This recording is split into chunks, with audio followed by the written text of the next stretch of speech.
Realidade zero, realidade zero, realidade zero, realidade zero. O livro abre portas como um bom rap. Boa noite, é um prazer estar aqui de novo com vocês no mais um programa Prioridade Zero. E hoje estamos aqui com dois convidados, pessoas assim de peso, professores, colegas meus de profissão, né? Zé Antônio e Gideon. Os dois são diretores e vice-diretores da Escola Estadual. Eu sou George Fragoso Modesto. Isso, que é a escola, né, que ministra aula para as pessoas em sistema de PPL, né, no presídio Lemos de Brito, não é isso? E temos também, né, como sempre, o nosso protagonista, o nosso aluno, Tony Batista, né? Olá, Tony, tudo jóia? Olá, tudo bem? Tudo jóia. Diretamente do Rio Grande do Norte, está participando hoje da nossa live, né? Que ele é um estudante PPL e ele vai contar um pouquinho da sua experiência, tá certo? Então, hoje é um tema, assim, a gente está nos temas Enem, né? E como a gente está no tema Enem, não poderia deixar de abordar o tema PPL, tá certo? Então, muito obrigada pela presença de todos, muito obrigada por ter aceito o meu convite, tá certo? E hoje eu vou começar aqui com os meus colegas, né? Gideon e com Antônio. Eu queria saber assim, vocês são professores, pedagogos de formação, não é isso? E vocês estão nessa escola dentro da Lemos de Brito desde o início? Como é? Me conta aí um pouquinho a trajetória de vocês. Pois é, primeiro deixa eu agradecer aqui também o convite, né? Uma oportunidade para a gente falar um pouco sobre educação para privada de liberdade, né? Que é um tema ainda pouco divulgado, né? Mas eu acho que é interessante esse espaço, né? Para a gente mostrar um pouco para a sociedade como é que isso é realizado lá dentro. Meu nome é Gideon, eu sou diretor-geral do colégio. Lá nós temos um diretor, que sou eu, e os dois vice-diretores. O professor Zé Antônio, que está aqui com a gente, e o professor Antônio, que ficou lá na escola. Posso contar um pouquinho da minha história aqui rapidamente. Eu sou do interior da Bahia, venho de uma cidade que se chama Nova Canaã. Minha cidade é uma cidade que fica no finalzinho lá do sudoeste baiano. E minha cidade tem um nome um pouco diferente, Nova Canaã, né? É a nova terra prometida, por conta exatamente de que foi povoada inicialmente pelo pessoal do Vale do Jiquiriçá, e geralmente eram pessoas batistas. Então, quando eles fundaram a cidade, aí resolveram colocar o nome exatamente Nova Canaã. E a minha cidade, ela nasceu, a educação lá nasceu basicamente primeiro do que a cidade. Foi fundado primeiro um instituto, o Instituto Florestal, e posteriormente a cidade conquistou a sua emancipação em 1961. E uma coisa importante, que eu acho que vale a pena dizer aqui também, é que em 1975 nós fundamos uma casa de estudantes aqui em Salvador, que aí viabilizou que muitos estudantes que viviam naquela época por ali podem vir para Salvador estudar. Eu sou um deles. Que legal. Estou aqui exatamente por conta desse evento, digamos assim, importante, histórico na cultura da minha cidade, na educação da minha cidade, que possibilitou a gente vir para aqui. Chegando aqui, nós fundamos a casa em 75 e até hoje ainda temos essa residência aqui em Salvador. Que legal. Ela ainda existe, né? É uma residência estudantil de Nova Canaã, com o Centro de Cultura de Nova Canaã. E naquela época ali a gente tinha também um movimento muito grande de casas de estudantes e tal. Enfim, chegando em Salvador, fiz faculdade de História na UFBA. E em 1990 fiz o concurso para professor e em 91 tomei posse como professor de História. Aí assumi aqui, trabalhei em alguns colégios, como Polivalente do Cabula, aqui em Salvador. Trabalhei também no Colégio Angelita e fui para o Colégio Monsenhor Barbosa, que fica ali entre o Imbuí, entre o Marbaque e a Boca do Rio. Trabalhei nesse colégio até 2027, quando fui nomeado como diretor do Colégio Estadual Professor Manuel Barbosa. Fiquei 11 anos como diretor nesse colégio, lidando com escola pública, com aquela população muito interessante ali. Quando foi no segundo semestre de 2018, fui convidado pela SEC para assumir, para a Secretaria de Educação, para assumir a direção do colégio Professor George Fragoso dentro do sistema prisional. Imagine o desafio que nós tínhamos pela frente. Eu confesso a vocês, foi uma experiência e está sendo uma experiência riquíssima. Aí iniciamos ali o nosso trabalho, né? E hoje estamos lá. Esse colégio, ele atua dentro de 9 unidades prisionais em Salvador, né? E a gente tem, digamos assim, em todas as unidades nós temos sala de aulas. Então, só para entender, é um colégio único, que é esse Manuel Fragoso. Geórgio Fragoso, desculpe. E esse colégio, ele atua em vários presídios no estado da Bahia, é isso? É um colégio que ele é estadual, é o único colégio estadual da Bahia que atua só dentro do centro prisional. É um colégio que tem, vamos dizer assim, uma capital, uma cultura interessantíssima, porque todo o seu histórico é exatamente voltado para... E vocês têm quantos professores, né, nesse colégio? Nós temos 48 professores, 2 coordenadores pedagógicos e temos também, como já disse, o diretor e vice-diretor. Aí como é que funciona? Aqui em Salvador, nós temos 9 unidades prisionais, nós temos 72 salas de aula, com em torno de quase 1.200 alunos matriculados. E a gente tem, além da Lemos de Brito, que é onde fica a nossa sede, nós temos... na cadeia pública, nós temos o presídio masculino, que é cogestão, chama Socializa. Sim. Nós temos também no presídio feminino, que fica naquele complexo ali da penitenciária Lemos Brito. Temos no presídio Salvador, lá na colônia Lafayette Coutinho e no hospital de custódia. Que legal.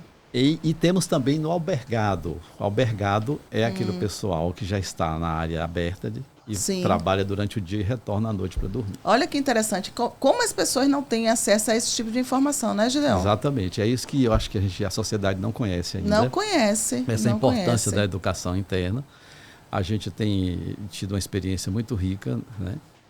Lá com os nossos internos, nossos alunos. Para nós, as pessoas que estão ali dentro são alunos. Sim. Até porque eles têm todos os direitos. Até porque nós somos professores, né? E nós temos... eles têm os mesmos direitos dos alunos que têm cá fora. Vou dar só um exemplo para você. Por exemplo, a merenda. Sim. A merenda, eles têm a merenda. Nós fazemos a merenda lá na escola. Temos algumas cozinhas. Sim. Em algumas unidades. Em outras, nós só organizamos a merenda para entregar. E eles recebem todos os dias as merendas, tanto os alunos da manhã como tarde e noite, porque nosso colégio funciona manhã, tarde e noite. Que legal. À noite, só em 2 unidades. Sim. Mas a perspectiva aí é ampliar. Que bom, que bom. E você, Zé, me conta aí um pouquinho sua trajetória. Boa noite, Ale. Um prazer imenso estar aqui com vocês. Dar saudação a todos que estão nos ouvindo, né? Eu sou pedagogo também, fiz concurso para o Estado em 1992. Já tem uma caminhada, né? Pouco tempo. E a minha inserção na educação prisional começou na Secretaria de Educação do Estado. Eu trabalhava no órgão central, fui convidado por um secretário para tocar um programa que era o Pronatec Prisional. É um programa de formação inicial e continuada, onde nós implementávamos dentro das unidades prisionais cursos de padeiro, estofador, mão de cura e pé de cura, em todo o estado da Bahia, nas 14 unidades. Que legal. E nós começamos a implantar esse curso desde 2018, foi até 2022, um programa do governo federal. E a Bahia ficou em destaque nessa ação, né, atendendo tanto os privados de liberdade quanto as pessoas que estavam no aberto também, faziam esses cursos dentro das escolas do estado. E que estavam fechados, nós montávamos uma equipe e ia trabalhar lá. E foi muito interessante, porque nós tivemos pessoas que depois garantiram a sua empregabilidade, tanto dentro do presídio, professor, um curso de pedreiro. Quando passou a ter uma reforma no presídio, a empresa contratou o pedreiro. A padaria, que nós temos uma padaria dentro de algumas unidades prisionais. Sim. Contrataram os padeiros que fizeram curso de padeiro. Os que saíram, alguns têm depoimentos, pizzaiolo, ocuparam os empregos. Então foi uma experiência muito bacana, né? E aí, na época, nós tínhamos o apoio, o atual secretário é o professor Jerônimo Rodrigues, hoje nosso governador, um entusiasta da educação prisional, deixa claro, deu todo o apoio. E em 2021 surgiu a oportunidade de compor a gestão lá do Geórgio Fragoso, né? O professor Jerônimo deu aval, nós fomos para lá e estamos lá até hoje, tocando essa tarefa com o professor Gideon, os 48 professores, e uma forma muito enriquecedora de trabalhar a educação pública no Estado. Que bom. Eu fico feliz, viu? Porque nós como educadores, o que a gente mais quer é que as pessoas sejam educadas, que elas estudem, que tenham oportunidade, que cresçam, que desenvolvam, né? É a nossa missão, né?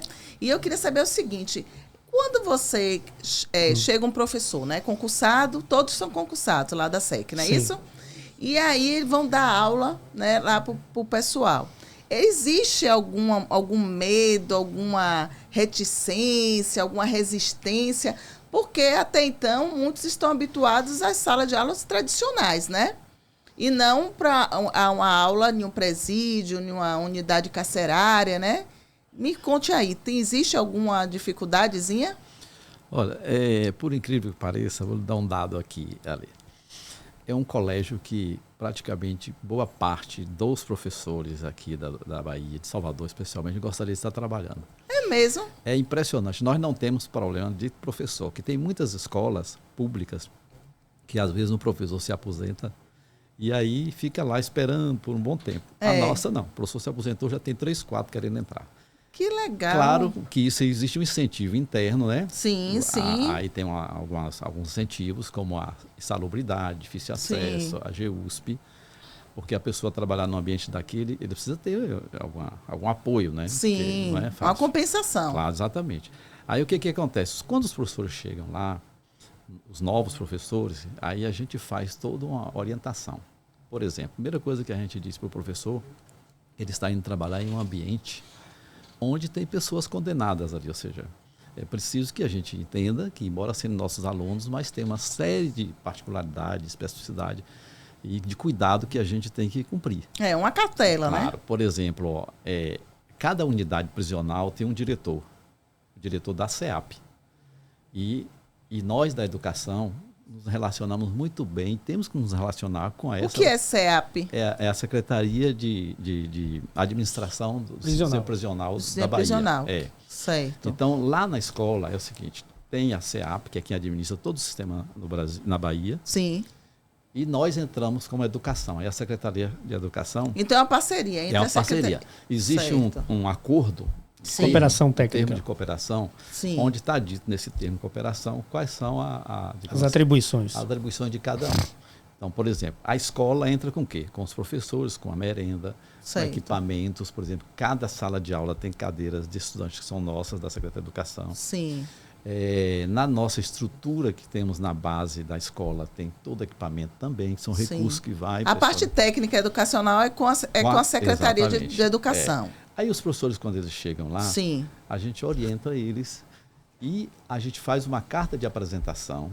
Essa carta de apresentação é levada para a unidade prisional. Sim. O diretor de lá, juntamente com o coordenador laborativo, que é um personagem interessante nesse meio, ele aí recebe essa carta e a partir dali o professor está, digamos assim, habilitado para acompanhar. Que legal. Além disso, nosso vice-diretor Zé Antônio e o outro vice-diretor Zé Antônio acompanha esse mestre até a cela de aula. Sim, é na cela. Muitos deles são celas adaptadas.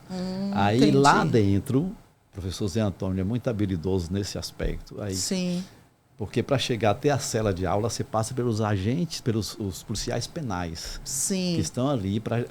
Tanto qualquer um de nós tem que passar por ali, essa barreira, inicialmente, para chegar até a sala de aula. Aí tem uma revista. Em alguns lugares tem uma revista. Como, por exemplo, a Socializa, que é o presídio, cogestão, tem a revista, todo professor todos os dias. Então, feito esse trabalho aí, orientando ele, aí a partir daí o professor está liberado para trabalhar.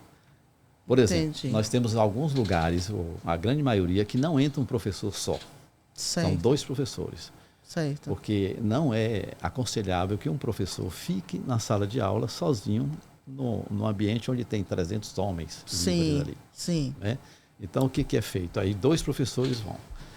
Normalmente a gente faz um planejamento. Só uma observação. São 2 professores, mas não são na mesma sala. São em salas uma do lado da outra. Em celas. Em celas, exatamente. Certo. Aí o que a gente faz? A gente faz um planejamento para colocar em cada ambiente desses 3 professores. Porque se um faltar, por algum motivo de doença, o que seja, aí tem aula em 2 celas de aula. Certo? E o agente está sempre acompanhando o professor, é isso? Não. Não? Nós temos duas situações, né? Sim. Eu costumo dizer que quem assiste os filmes de prisão é os exemplos. Nós temos um tipo de unidades que são tipo aquela prisão break, né? Que cada um fica nas suas celas, e abre na hora e vão para a cela de aula. E nós temos algumas unidades que é tipo o Carandiru. Eles ficam soltos lá dentro durante o período do dia. Os agentes não entram e os professores que adentram e ficam junto com os alunos lá dentro, certo? E aí o agente só é chamado na hora de sair. Né? Chama para ele sair, abrir a porta, alguma necessidade. Mas o respeito, é bom ressaltar isso, é muito grande entre os privados de liberdade para com as pessoas que prestam serviço lá dentro. Então, a gente não tem nenhuma incidência, há um respeito muito grande. Eu só queria ressaltar uma coisa. Quem chega lá, chega com medo. Não tem isso. Todo mundo chega com medo. Sim. Porque é impactante. É uma realidade nova, né? Ninguém vai fazer de conta que não existe. É impactante, né? Sim. Você vê aquelas celas batendo, aquela força toda. Então, é muito impactante. Então, a gente hoje tem um trabalho de acolhimento, né? Nós vamos acompanhando o professor, conversando. Antes, a gente senta com ele, dá todas as orientações, o que é que ele pode levar para a sala, o que é que ele não pode, detector de metais, o que é que qual tipo de sutiã que você veste, pode ter haste, tudo, no vano de relógio. Sei. Nos detalhes.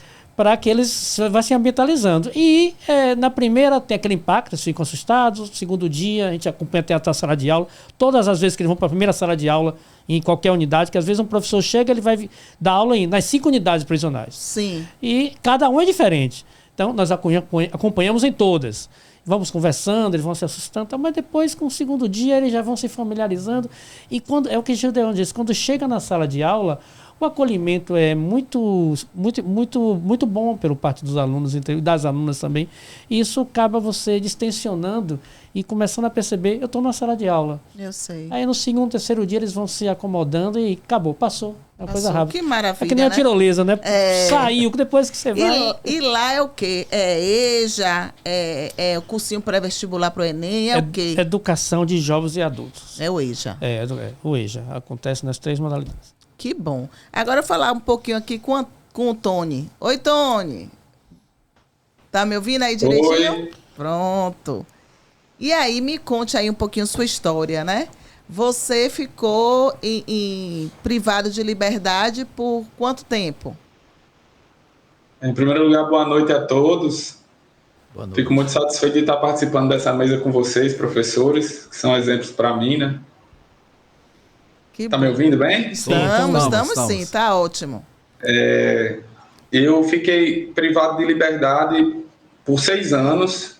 Eu tive mais de uma passagem pelo presídio. Sim. E a mais recente foi agora, até 2021. Certo.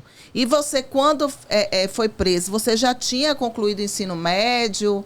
Você estava já estudando para o Enem, feito vestibular, alguma coisa? Como era a sua vida escolar? Eu já tenho 33 anos, então eu fiz uma faculdade em 2011. Eu fiz o primeiro e o segundo semestre de um curso tecnólogo. Certo. Sendo que era no setor privado. Certo. Mas eu era bolsista, enfim. E daí foi interrompido essa minha faculdade porque eu fui a primeira vez recluso. Fui preso em 2011 e daí por diante eu perdi totalmente a vontade de estudar. Depois que tive conhecimento dentro do presídio, eu decidi ter uma vida mais, como é que eu posso dizer assim, sem pensar nos riscos. Apesar de eu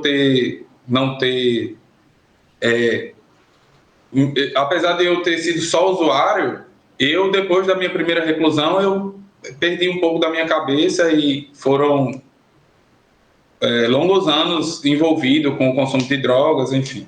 Certo. Tempos difíceis, né? Isso, tempos difíceis. E aí, dessa última vez que eu fui para a penitenciária, eu decidi mudar. Conheci uma pessoa dentro do presídio que me ajudou muito no início, me estimulando a voltar a estudar e tudo mais. E aí eu usei o meu conhecimento que eu já tinha, que também não era muito, para ajudar outras pessoas lá dentro. Ah, que legal. E era isso justamente que eu ia perguntar. Como é que despertou esse seu interesse para voltar a estudar, né? A educação? Foi o quê? Foi um professor? Foi um diretor de escola? Foi um colega de cela? Como foi? Porque você é muito jovem, né? Já passou 3 vezes, né? Isso Justo. E aí você já não queria mais, sua cabeça já estava em outra, né? Em outra atmosfera. Justo. E aí depois você conseguiu voltar, resgatar, né? E aí, como foi esse processo? Essa última vez que eu passei pelo presídio, eu pude conhecer pessoas que me incentivaram, porque normalmente quando tinham alguma dúvida sobre algo, aí as pessoas costumavam me perguntar. Eu era um dos poucos que tinha terminado o ensino médio. Os seus colegas de cela. Justo. Certo. Aí eles percebiam que eu tinha um pouco mais de conhecimento e sempre falavam: faça o Enem, pô, aqui tá tendo Enem, faça o Enem e volte a estudar. Eu comentava, né, que já tinha feito uma faculdade. Eles, pô, volta, esse caminho não tem o que nos dar, né? Porque você não volta a estudar. E eu fui recebendo e realmente pensando se realmente eu poderia, apesar de me considerar um pouco fora da faixa etária já, se valeria a pena voltar a estudar, porque são muitos desafios, né? Com certeza.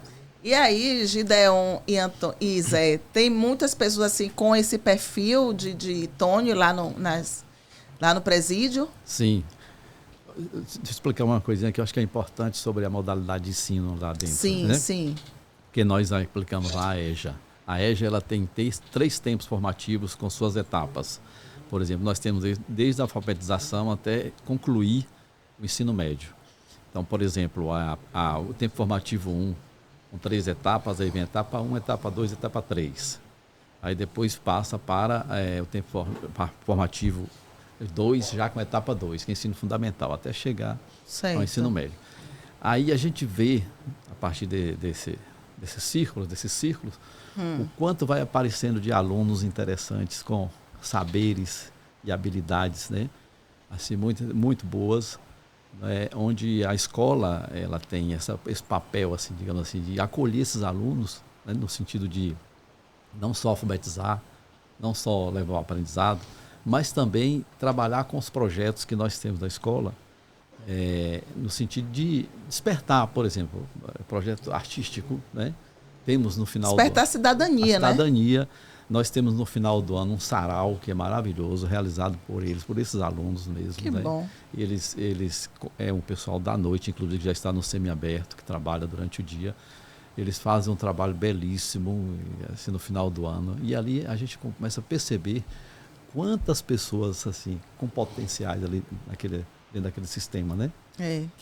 Que na realidade precisa ser descoberto, precisa dar oportunidade para elas, né? Porque muitas dessas pessoas estão lá, muitas vezes porque não tiveram oportunidade cá na sociedade aqui fora, né? A gente até usa uma expressão que normalmente se diz assim: nós estamos fazendo aqui a educação, a ressocialização, mas em muitos casos é a socialização mesmo, certo?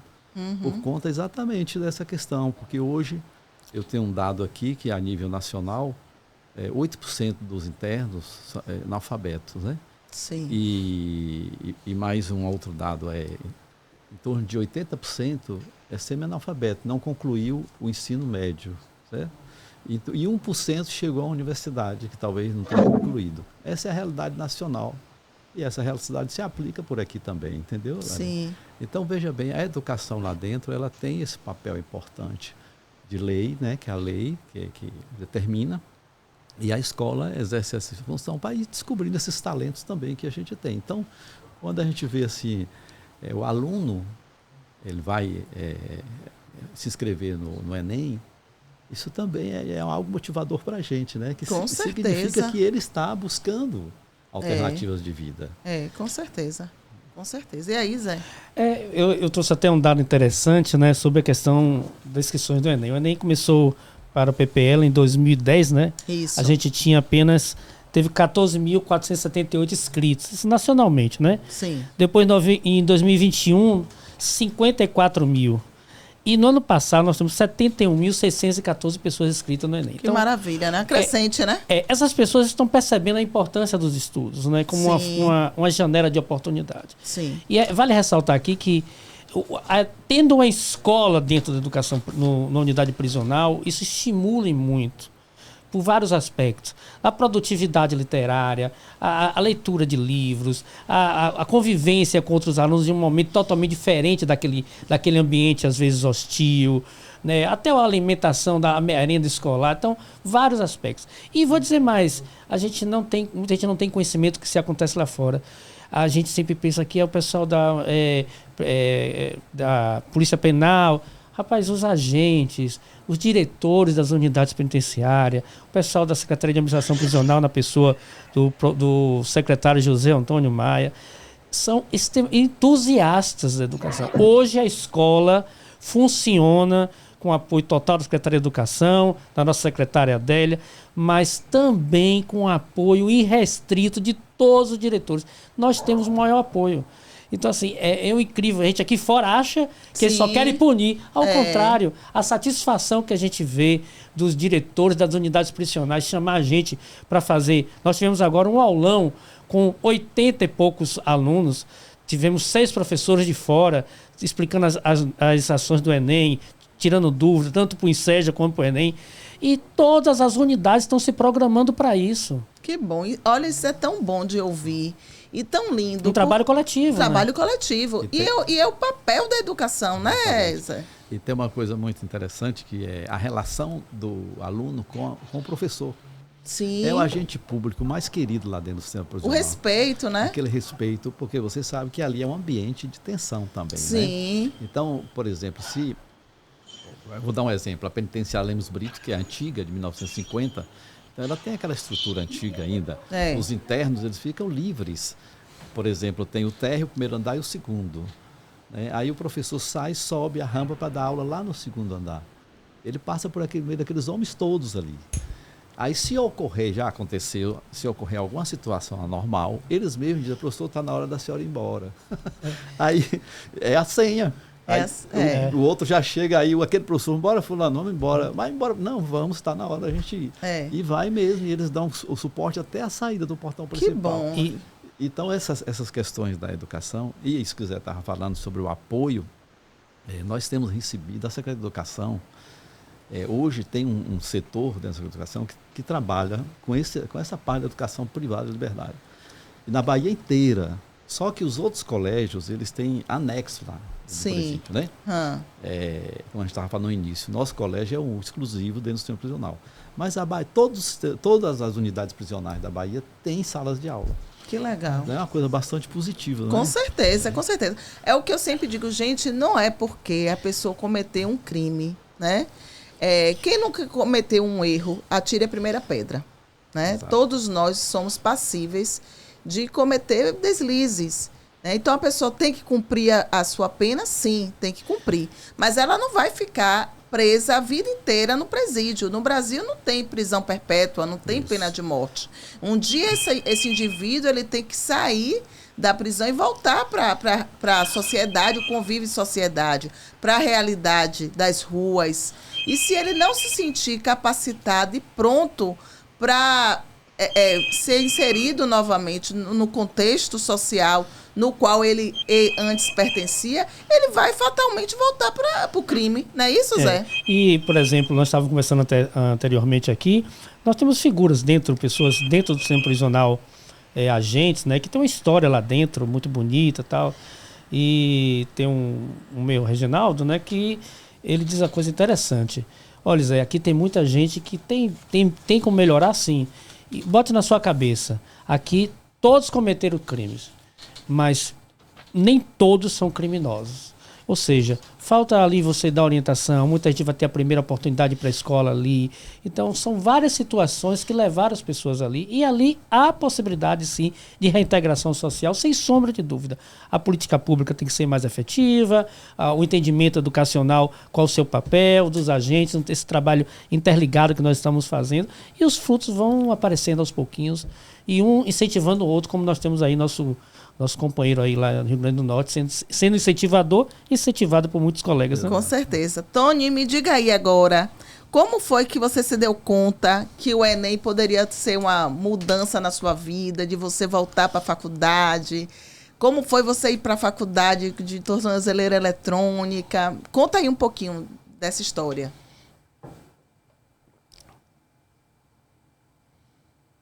Não estou ouvindo. Fechou o áudio, Tony. Tá ouvindo? Agora sim. É ao vivo, viu, gente? Ao vivo tem dessas coisas. Quando eu soube que podia fazer o Enem lá de dentro do presídio, da Penitenciária Estadual de Alcaçuz, aqui no Rio Grande do Norte, eu me propus a fazer, né, o PPL. E no momento que eu tinha lá para estudar, era só uma Bíblia e um Aurélio. Porque era a época da pandemia, não estava tirando para fazer aula, não estava tirando para nada, nem nenhum livro tinha. E aí eu me propus mesmo assim, juntei mais uma turma lá dentro da cela e a gente começou a estudar. Isso foi no ano de 2021. E daí eu fiz a prova do Enem. Consegui uma média bem baixa. Acabou que eu não consegui o curso que eu queria. Poderia ter ingressado já na universidade através do Enem que eu fiz de dentro do presídio. Porém, eu quis esperar mais um pouco para tentar o curso que de fato eu queria.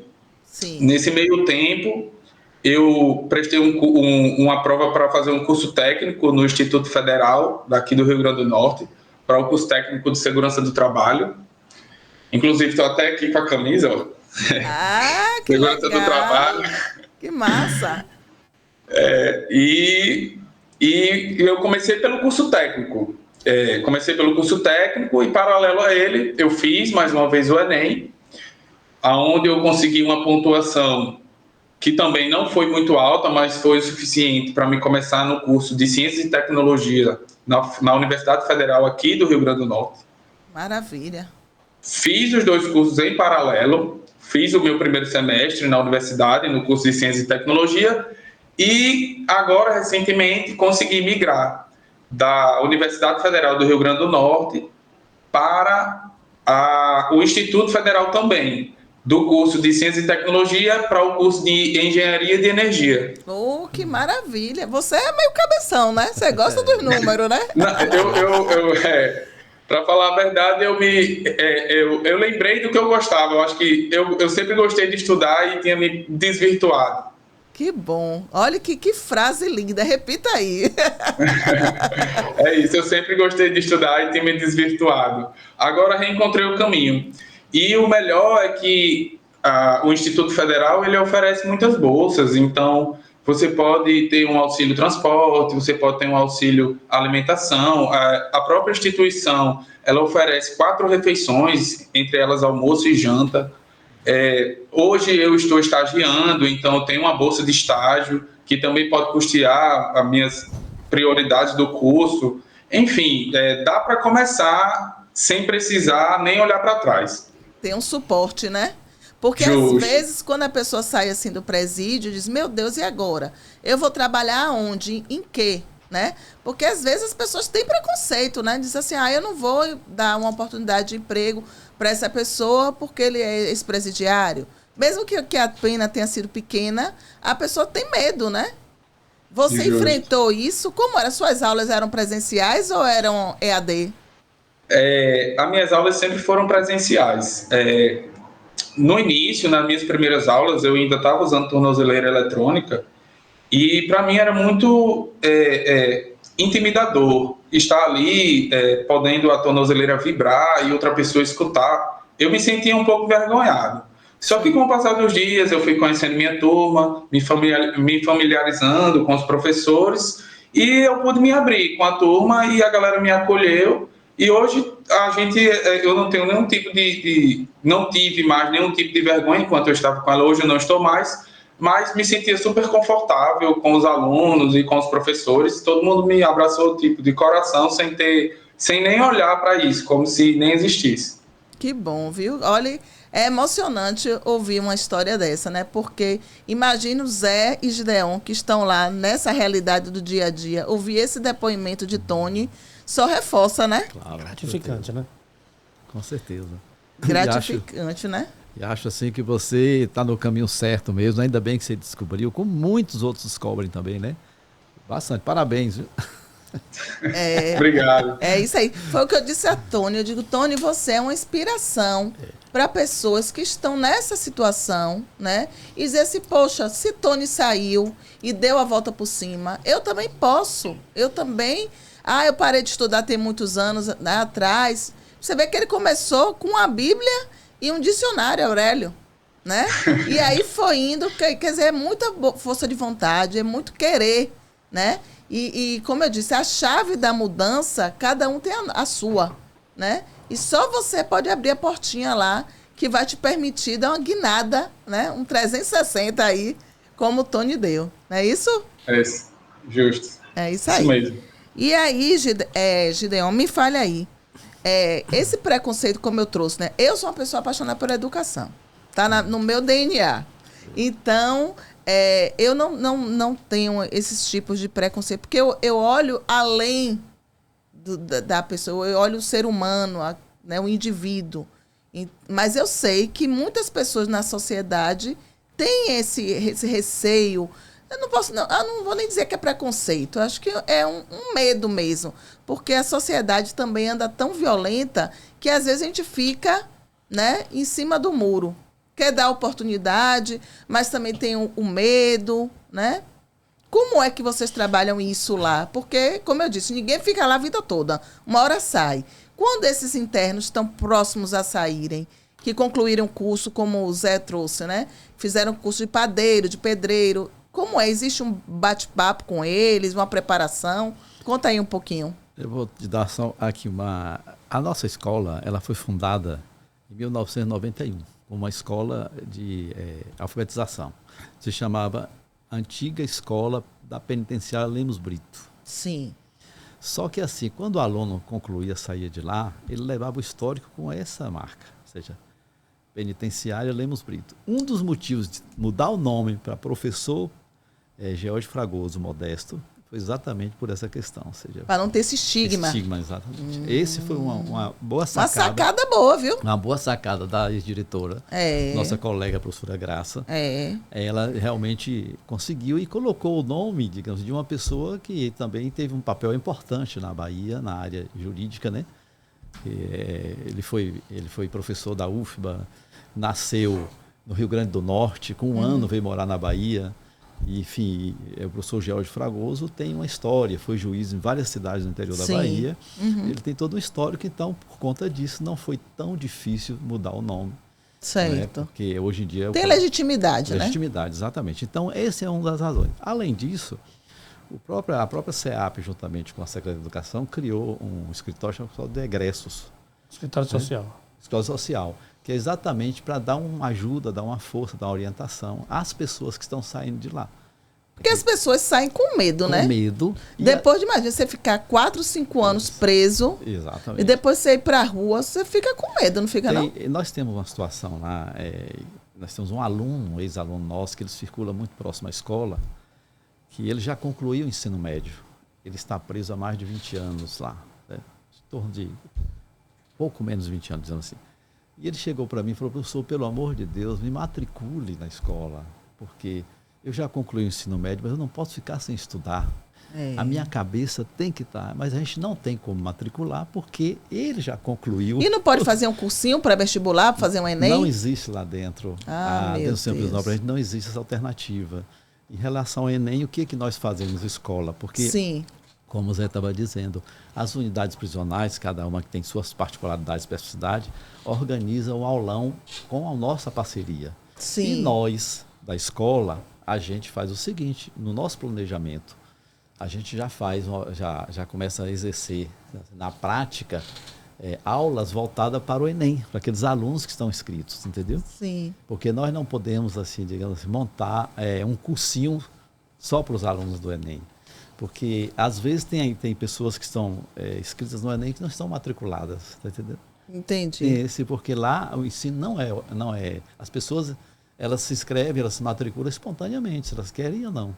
Entendi. Sentido. Mas seria interessante, né, fazer um trabalho para esses que já concluíram o ensino médio. Exato. Porque, como diziam nossas avós, né? Mente vazia, oficina do diabo, né? Exatamente. Então, se você tá lá com seus dias ociosos, né, suas horas ociosas, por que não voltar a estudar? E quem sabe até ter uma profissão e depois ajudar dentro do próprio presídio, né? Um curso de enfermagem, enfim, qualquer outro curso que venha a ter, né? Não é isso, Zé? Não, isso é importante, né? Mas a Secretaria de Educação, acho que já vem discutindo isso há algum tempo, e isso é uma parceria com a SEAP. Eu acho que isso não está longe de acontecer, não. Assim, às vezes é uma questão estrutural, porque os presídios às vezes precisam ter, se for um EAD, você tem que ter toda a estrutura de equipamento e tal, mas na verdade é complexo, é complexo na questão de segurança também, mas assim, não está no horizonte dessas duas secretarias, porque a gente ouve muito essas discussões. Eu acredito que até 2024 a gente já tem alguma coisa sinalizada nessa perspectiva. Vai sim, com certeza, porque a gente precisa reinserir essas pessoas, né? Ao mercado de trabalho, à convivência em sociedade e também trabalhar essas questões perante a sociedade. Quando eu escolhi esse tema, algumas pessoas perguntaram, a lei, você vai tocar nisso mesmo? Eu digo, vou tocar nisso. Mas a lei, é um tema muito controverso, tem pessoas que não apoiam, tem pessoas que apoiam, vai ter muita polêmica. Eu digo, gente, mas a gente não pode botar uma cortina de fumaça. Essa é a realidade, isso existe.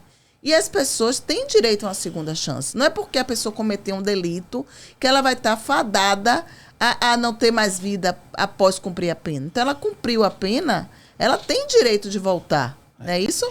Um dos grandes problemas que eu enfrentei na Secretaria de Educação quando estava à frente do programa Pronatec Prisional era justamente isso. A gente tinha pessoas com um nível de capacidade, né, produtiva muito grande, depois faziam o curso, e aí a dificuldade da empregabilidade dessas pessoas era grande também. Então eu sempre dizia assim, não adianta o poder público investir na educação dessas pessoas, na reintegração social, se a sociedade não abrir as portas para que elas também sejam inseridas no mundo do trabalho. Claro. Porque elas precisam se sustentar. E é isso que faz com que volte para o crime. Porque você vai chegar, sai de lá, tá cheio de diploma na mão. Aí sabe que ele é ex-presidiário, aí não vai dar.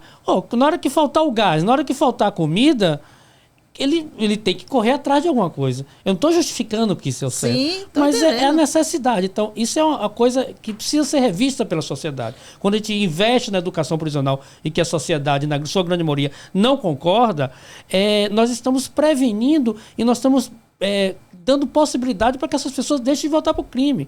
E uma coisa que a gente não pode deixar de ressaltar, o nosso ex-secretário e hoje governador do estado de Jerônimo, o entusiasta da educação prisional, tem entendimento desse apoio que o Estado tem que ter.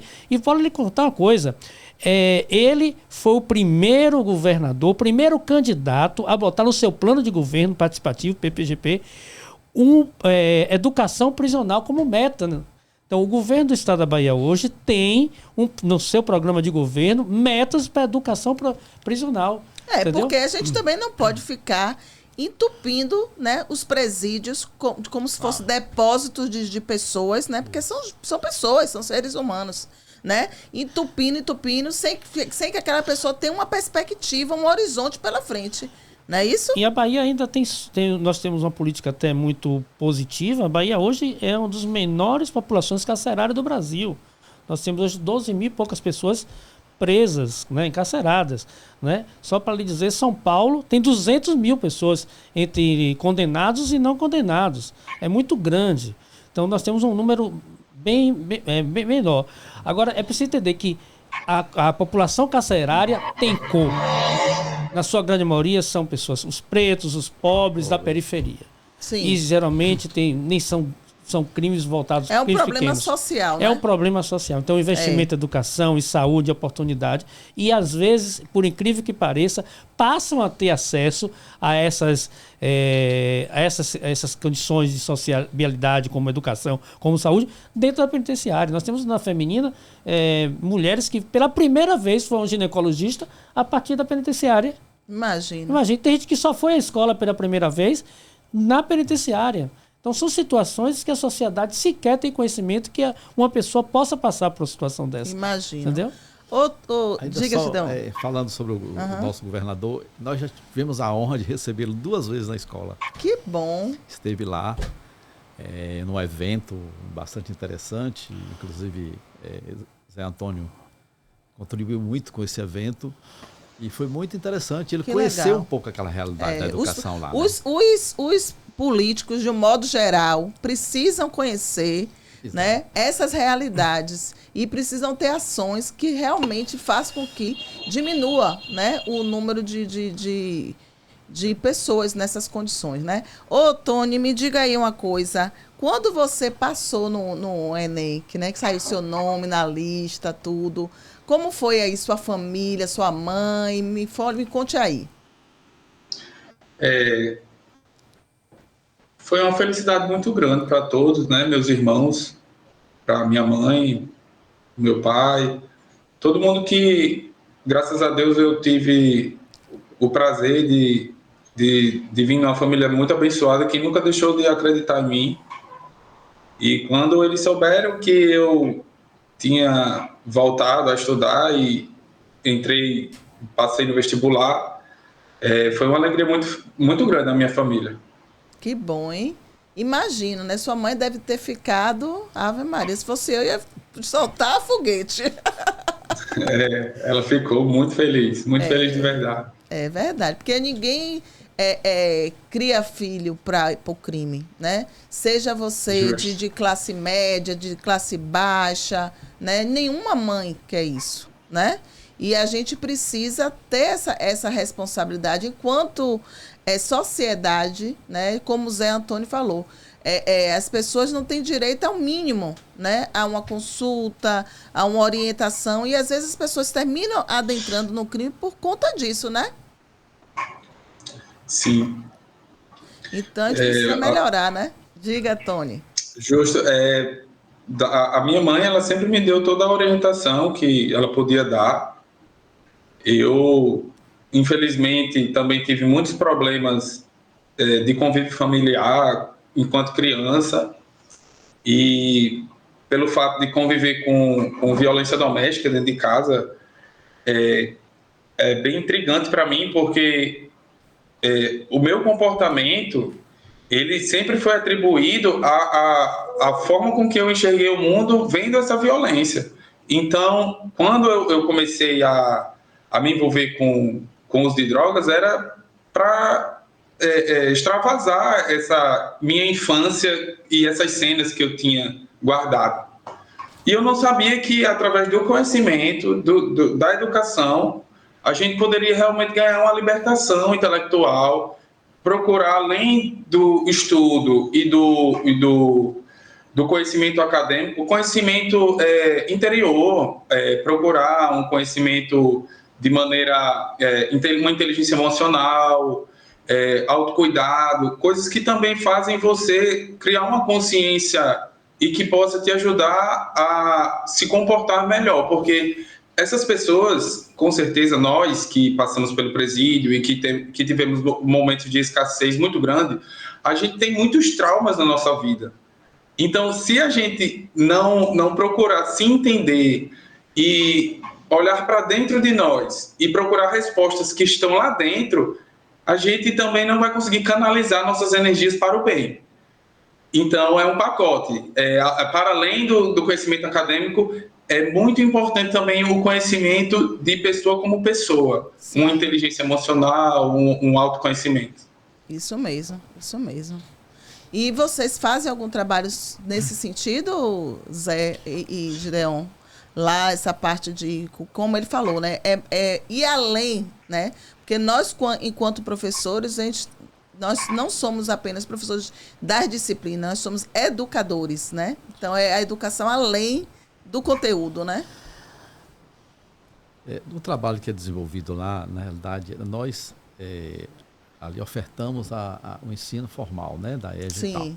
E dentro, naturalmente, desse trabalho que é realizado, os professores desenvolvem trabalhos também no sentido de dialogar com o aluno, de buscar... muitas vezes ele chega o professor para querer colocar situações que eles estão vivendo lá dentro, né? E aí chega até a gente tenta ver de que maneira nós podemos também ajudar, porque como a administração daquela cadeia não é nossa, e tem a questão da segurança, porque a prioridade no presídio é a segurança. Sim. Depois que vem as outras coisas, né? Sim. Então, tudo passa pela segurança. Qualquer trabalho para a gente fazer lá dentro tem que estar afinado, alinhado e, muitas vezes, assim, decidido pela administração local, aquela penitenciária. Entendi. Então, o nosso trabalho, na realidade, como estava dizendo Tony, o interno, ele precisa de um trabalho, de um apoio psicológico. Né? Precisa. Só que, infelizmente, isso não é dado ainda de forma como é merecida. Sim. Assim. Mas tem também, por parte da penitenciária, algum trabalho nessa linha que eles desenvolvem. Tem um psicólogo que está na situação, é atendido e tal. Mas nossa escola, ela faz assim, trabalhos esporádicos, não tem um... Eu vou lá visitar sua escola, viu? Aí, eu só fazer uma ressalva aqui, quando eu falei do governador, ele esteve lá quando secretário, viu, lá na escola, certo? 2 vezes quando secretário. Certo? Pronto. Tá? Então, o nosso trabalho é nessa linha, porque o aluno, ele tem a remissão para assistir aula. O que motiva o aluno a ir para a sala de aula? Ou então para a cela de aula, digamos assim, certo? Sim. Né? Na realidade, são 3 coisas. Uma é o aprendizado, que tem muitos que vão mesmo porque querem aprender. Aquela sede de aprender, querem né? sair daquela vida, daquela situação, que é uma oportunidade que está tendo. A gente escuta depoimentos extraordinários quando tem esses eventos lá, né? Assim, dos nossos internos. A outra é a merenda, porque a merenda da gente é uma merenda ela é muito boa. Eu estava te explicando, nós temos em alguns presídios esses cozinhas, a gente oferece comida, macarrãozinho, né? Uma carne moída. Tem outros lugares que não pode confeccionar alimentos, mas a gente entra o pão com queijo, o pão com presunto. Então, o mesmo que é servido nas escolas tradicionais. Embora com as especificidades que eu estou te falando. Claro. Com a segurança. Com a segurança. Aí tem lugares que não permite entrar comida, por exemplo. Sim, né? entendi. Aí entra o biscoito, entra o pão. Né? E tudo é uma conquista. Lá e dentro. o outro? Você falou que eram 3. O outro é a remissão. A remissão. A remissão é assim, o aluno ele tem diariamente direito a 3 a 4 horas por aula, certo? Você, no turno da manhã, 4 horas. Então, quando ele alcança 12 horas, ele tem um dia a menos na pena. Ai, que legal. Então, o aluno, ele olha também a remissão. Que bom. Então, esses 3 elementos aí, esses 3 estímulos, digamos assim. Que bom. E, além disso, a gente faz uma campanha internamente para que o aluno se matricule, porque a matrícula lá é diferente da matrícula aqui fora, na escola regular. Lá a matrícula é feita assim, existe o coordenador laborativo, que esse coordenador laborativo ele é da unidade prisional. Sim. É ele que faz, digamos, esse link com a escola. Ele que está ligado. Então, por exemplo, em algumas unidades, o próprio coordenador laborativo faz uma pesquisa para ver quem quer estudar. Sim. E passa essa lista de futuros alunos para a nossa escola. Aí a gente vai lá no sistema pesquisa para ver se ele não está matriculado ou se não já fez algum curso, ou melhor, conhecer a vida escolar do aluno. Legal, que bom. A partir daí que a gente faz a matrícula do aluno. E aí você, Zé? O que Gideon fala, a questão da remissão, isso está previsto na LEP, na Lei de Execução Penal, que é 7.210, que garante não só a remissão de pena por cada 12 horas, né, estudadas, que a única forma de você reduzir a pena é pelo trabalho ou pelo estudo dentro da penitenciária. Sim. E nós também temos a remissão por fazer o Enem ou o INSEJA. Então, mesmo que você não passe no Enem, mas tenha uma pontuação de 450 nas áreas de conhecimento, cada uma das 4 áreas de conhecimento tenha 450 pontos, e faça, em média, 5 pontos ou 500 pontos na redação, você tem 100 dias de remissão aí. Entendeu? Então, você tem um percentual. Se você tem o INSEJA, que é uma certificação que você garante deixa eu ver até o nome aqui que me fugiu a cabeça, mas a gente não grava tudo, né? É o Exame Nacional de Certificação de Competência de Jovens e Adultos para Privado de Liberdade. Então, ao final do ensino fundamental, no 9º ano, o aluno pode fazer o INSEJA. Sim. Entendeu? no ensino médio também, para concluir. E aí o que acontece? A partir dessas aprovações, desse número de pontos que ele faça, ele também tem uma remissão. Se ele passar do Fundamental 1 para o Fundamental 2, ele também ganha uma pontuação. Então, todo o sistema, né, e isso de forma muito legal, analisado pelos juízes que trabalham com isso, oportunizam e estimulam o interno a estudar. Né? Além de todas essas coisas que são aprazíveis diante daquele contexto que eles vivem, né? Que não é fácil você viver todos os dias da sua vida confinado numa penitenciária. Então você está na sala de aula, trabalhando novos conhecimentos, interagindo com os professores, trazendo textos atuais, fazendo produções artísticas, culturais, como tem a produção de livro recentemente, você tendo uma alimentação diferenciada todos os dias daquela que você está acostumado na penitenciária. Você ter a possibilidade, além disso, você reduzir sua pena. Então é um combo que vai aos pouquinhos abrindo a cabeça das pessoas e diz assim, olhe, a janela de oportunidade é a escola. E é isso que a gente tem trabalhado, reforçando cada dia, entendeu? Que maravilha. Gente, pena que está chegando ao fim, viu? O pessoal aqui já sinalizou. Mas, assim, é um tema... Diga, Gideon. Eu queria só explicar uma coisa, porque para o público entender, que eu acho que é interessante. Por exemplo, como é que é dada a remissão? A escola, o aluno está em sala de aula. O professor faz a chamada dele, ou seja, ali a presença dele. E essa presença é levada para a nossa unidade. Lá nós vamos fazer a contagem daquela quantidade de horas que ele estudou. E aí a gente emite um boletim que chama boletim educacional, que vai para a justiça. Aí o juiz faz a conta lá e aí define quantos dias de remissão ele tem. Ah, que legal. É bom explicar, viu? É claro. Porque as pessoas que estão fora desse contexto não entendem muito, né? Exatamente. E aí é importante. Mas que pena que já está acabando. Vendo como uma hora passa rápido, gente? Rapidinho, né? Gente, eu queria dar para vocês aqui, esse mimo aqui do nosso programa. Né? Obrigado. Ativista pela educação. Tony, depois eu vou mandar o seu, viu? Pelo correio. Que todos Muito nós somos obrigado. ativistas pela educação. Sim. E queria saber, né? Se vocês querem dar um fechamento, quer fazer alguma fala? Fazer alguma fala, Tony?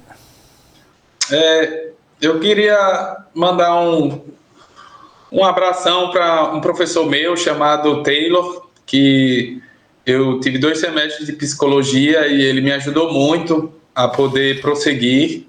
Porque não é fácil, a gente pensa às vezes em desistir, mas através das aulas dele eu pude me conhecer mais e eu agradeço muito a ele. Então eu queria, além de agradecer a ele, agradecer a vocês também pela oportunidade de estar se expressando e demonstrando que dá sim para vencer através dos estudos, que não precisa achar que não vai ter o que comer ou como se transportar, porque tem sim vários auxílios que você pode, com eles, ir se virando enquanto você entra no mercado de trabalho, e depois aí você pode entrar no mercado de trabalho com o seu ensino médio concluído, ou com um curso técnico ou um nível superior, e aí por diante você fazer a sua vida sem precisar olhar para trás, para aquele caminho que eu tenho certeza que ninguém quer estar. Isso mesmo. Tony, olha, eu não vou mais perder você, viu? Eu vou te acompanhar, eu quero saber de sua vida. Tamo junto. Quero saber tintim por tintim, porque isso são esses exemplos que a gente precisa pegar, porque às vezes a gente vê na mídia só exemplo ruim, né, de coisas ruins, e às vezes a gente fica desmotivado, de meu Deus, tanta criminalidade, tantos jovens se metendo com droga, viciados, e quando a gente vê exemplos de pessoas que deram a volta por cima, que se superaram, que eu imagino, Tony, que para você não deve ter sido fácil, né? Imagino quantas vezes você não deve ter balançado, eu imagino. Né? E você tá aí hoje, dando a volta por cima, mostrando sua cara. Isso também é uma coisa assim, de coragem, é um ato de coragem, né? Então, assim, eu só tenho a agradecer e dizer que estamos juntos, todos pela educação, acreditamos nela, e a educação transforma, a educação liberta. É isso aí, Concordo. Viu? Gideon e Zé, querem falar alguma coisinha aí? E, rapidamente, eu quero só agradecer essa oportunidade mais uma vez, né? Porque eu acho que Eu não tenho conhecimento se já ocorreu um programa como esse, assim, né, ali, falando de educação para privada de liberdade. E quer dizer o seguinte, a sociedade, evoluímos nesse sentido, evoluímos bastante, mas temos que evoluir muito ainda. A gente precisa entender que as pessoas que estão lá dentro, elas estão presas, pagando sua pena, mas não perdeu seus direitos.